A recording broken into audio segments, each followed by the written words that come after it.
दोस्तों, मेरा नाम है नीलेश मिश्रा। कहानियां सुनाता हूं। बिग एफएम पर आप सुन रहे हैं यादों का idiot box with Nilesh Mishra season 5। कहानियां जिनमें आप मिलते हैं खुद से। और अगर मुझसे सीधा कनेक्शन बनाना हो और अपनी जड़ों, अपनी जमीन से जुड़ना हो तो जरा gaonconnection.com पे टहलाइए। GAON connection.com।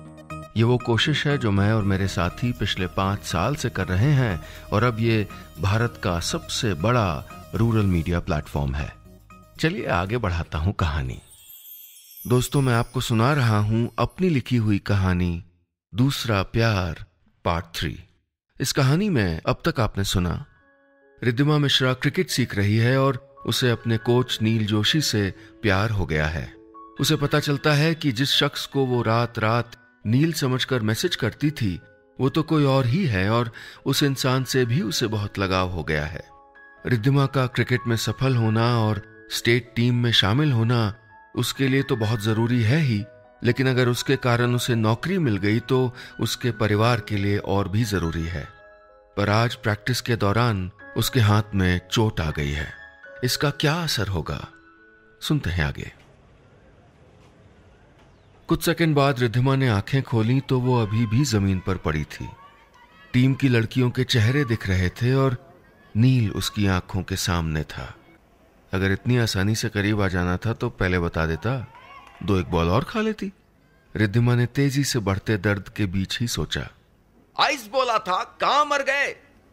नील पलटकर चिल्लाया। गाड़ी लगाओ बिशन सिंह। वो रिद्धिमा को कातर आंखों से देख रहा था। कुछ नहीं, इट्स नथिंग, कुछ नहीं, रिद्धिमा से बोला। उसकी आंखें ये भाव लाना भी जानती थीं। इन आत्मा विहीन कठोर आंखों के पीछे ये साहब कुछ पिलपिले भी थे।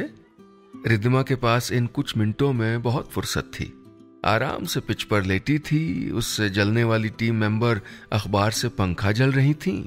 टीम फिजियो ने दर्द कम करने के लिए स्प्रे लगा दिया था और क्रेप बैंडेज से उसकी बाईं हथेली को बांधा जा रहा था और वो सिर्फ और सिर्फ नील को देख रही थी।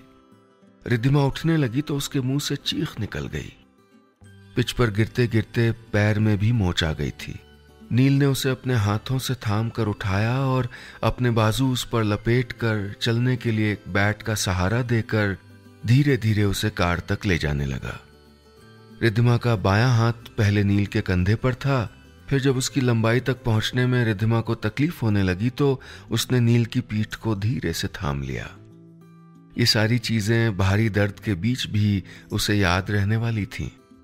पागल लड़की।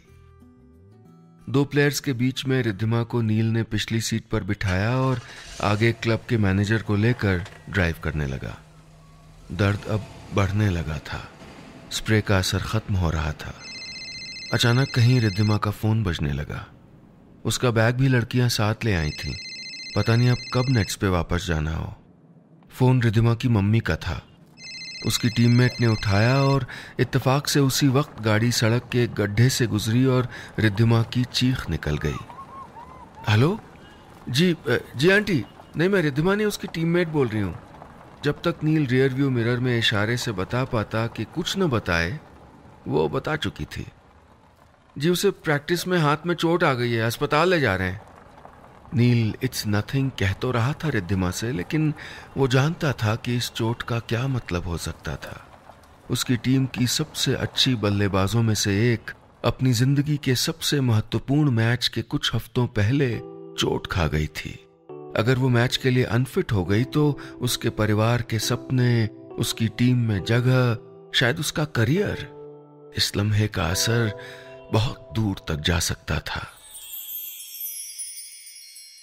कहानी आपको कैसी लग रही है? और हाँ, रोज ऐसी ही रोचक कहानियां सुनने के लिए रेडियो पर मिलते हैं ना। सुनिए यादों का idiot box with Nilesh Mishra season 5 big FM पर।